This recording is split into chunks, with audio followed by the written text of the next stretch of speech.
Hello നമസ്കാരം. എല്ലാവർക്കും ഈ പേജിലേക്കും ചാനലിലേക്കും സ്വാഗതം. ഇത് കാഞ്ഞിരമറ്റത്ത് നിന്ന് പൂത്തോട്ടയ്ക്ക് പോകുന്ന റൂട്ടിലാണ്. കഴിഞ്ഞ ദിവസങ്ങളിൽ നടന്നൊരു ആക്സിഡൻ്റാണ്. പൂത്തോട്ടയ്ക്ക് പോകുന്ന ഡയറക്ഷനിലാണ്, കാഞ്ഞിരമറ്റം പൂത്തോട്ട ഡയറക്ഷനിലാണ് ടാറ്റ നെക്സോൺ കാർ എടുക്കുന്നത്. സ്കൂട്ടർ എടുക്കുന്നത് പൂത്തോട്ടയിൽ നിന്ന് കാഞ്ഞിരമറ്റം പോകുന്ന ഡയറക്ഷനിലേക്കാണ് എടുക്കുന്നത്. സ്കൂട്ടറിൻ്റെ അവസ്ഥ കണ്ടു കഴിഞ്ഞാൽ നമുക്കറിയാം, സ്ട്രോങ് അടിയായിരുന്നു. അതുപോലെ തന്നെ സ്കൂട്ടറിൽ യാത്ര ചെയ്ത് രണ്ടുപേരും തന്നെ പോയിട്ടുണ്ട്. രാത്രിയാണ് സംഭവിച്ചത് അപകടം. അപ്പോൾ എല്ലാവരും തന്നെ ശ്രദ്ധിക്കുക. രാത്രി ആയിക്കോട്ടെ പകലായിക്കോട്ടെ നമ്മൾ വാഹനം യൂസ് ചെയ്യുമ്പോൾ ഒത്തിരി ശ്രദ്ധിക്കേണ്ടതായിട്ടുണ്ട്. പകൽ ശ്രദ്ധിക്കേണ്ടതിനും ഒത്തിരി കൂടുതൽ രാത്രി ശ്രദ്ധിക്കണം. പോരാത്തിന് ടൂ വീലറായി കഴിയുമ്പോൾ ഇവിടെ ഒരു വളവോ കാര്യങ്ങളൊന്നുമില്ല. വളവുണ്ടെങ്കിൽ നമുക്ക് പറയാമായിരുന്നു, വളവത്ത് ടേൺ ചെയ്ത് വന്നപ്പോൾ തെറ്റി കയറി വന്ന് ഇടിച്ചതാണെങ്കിലും നമുക്ക് പറയാമായിരുന്നു. പക്ഷേ ഒരു വളവുള്ള ഏരിയ അല്ല ഇത്, സ്ട്രൈറ്റ് റോഡാണ്.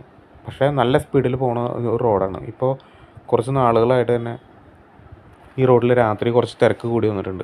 MC റോഡിൽ തടിവണ്ടികളും കൂടുതലും ഒക്കെ ഉള്ളതുകൊണ്ട് ഒത്തിരി കോട്ടയം ഭാഗത്തു നിന്ന് തന്നെ എയർപോർട്ടിലേക്ക് പോകുന്ന വണ്ടികളൊക്കെ എല്ലാം ഈ വഴിയാണ് പോകുന്നത്. നമ്മളുൾപ്പെടെ ഇപ്പോൾ ഒത്തിരി പ്രാവശ്യം ഇതിൽ നമ്മൾ രാത്രി യാത്ര ചെയ്തിട്ടുണ്ട്. കണ്ടോ ടാറ്റ നെക്സോണിൻ്റെ ഒരു അവസ്ഥ ഉണ്ടോ? അത്രയ്ക്ക് സ്ട്രോങ് ഇടിയായിരുന്നു. ടാറ്റയുടെ എയർ ബാഗൊക്കെ പുറത്തേക്ക് വന്ന് തള്ളിയേക്കാണ്. നല്ല രീതിയിൽ തന്നെ ഡാമേജ് ആയിട്ടുണ്ട് വണ്ടി.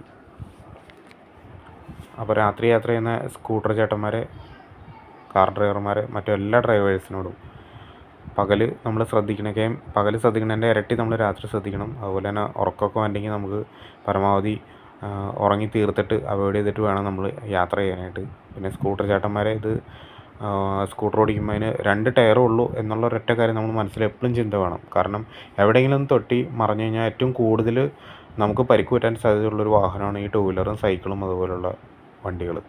കാറെന്ന് വെച്ച് കഴിഞ്ഞാൽ ചെറിയൊരു ഇടി ഇടിച്ചാലൊന്നും നമുക്കൊന്നും പറ്റില്ല. അപ്പോൾ എല്ലാവരും വളരെ ശ്രദ്ധിക്കേണ്ടൊരു അപകടങ്ങളിലൊന്നാണിത്. കേട്ടോ, സ്ട്രെയിറ്റ് റോഡാണ്, പോരാത്തിന് നല്ല റോഡാണിത്.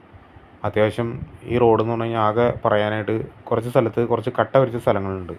ഈ കട്ട വരിച്ച സ്ഥലം വരുമ്പോൾ അവിടെ റോഡുമായിട്ട് ജോയിൻ്റ് ആവുന്ന സ്ഥലത്ത് ചെറിയൊരു ഹമ്പ് പോലെ അല്ലെങ്കിൽ ചെറിയൊരു കുഴി പോലെ അങ്ങനെയുള്ളൊരു പ്രശ്നം മാത്രമാണ് ഈ റോഡിനുള്ളൂ. ബാക്കി ഇല്ല, നോക്കിക്കഴിഞ്ഞാൽ അടിപൊളി റോഡാണ്. അതുകൊണ്ട് തന്നെ നല്ല സ്പീഡിലാണ് രാത്രി എല്ലാ വണ്ടികളും തന്നെ ഇതിനകത്ത് പോകുന്നത്. അപ്പോൾ രാത്രി യാത്രയാണ് എല്ലാ വണ്ടിക്കാരും, എല്ലാ ചേട്ടന്മാരും വളരെയധികം കെയർഫുള്ളായിരിക്കണം. നമ്മൾ അത്യാവശ്യം ഒരു വണ്ടി ഓടിക്കുമ്പോൾ എപ്പോൾ വേണമെങ്കിലും ഒരു അപകടം നമ്മുടെ മുന്നിൽ നടക്കാം എന്നുള്ളൊരു മൈൻഡ് സെറ്റോടുകൂടി മാത്രം നമ്മൾ വണ്ടി ഓടിക്കുക. അപ്പോൾ ഒത്തിരി അപകടങ്ങളിൽ നിന്നൊക്കെ നമുക്ക് രക്ഷപ്പെടാനായിട്ട് പറ്റും. Thank you, bye bye.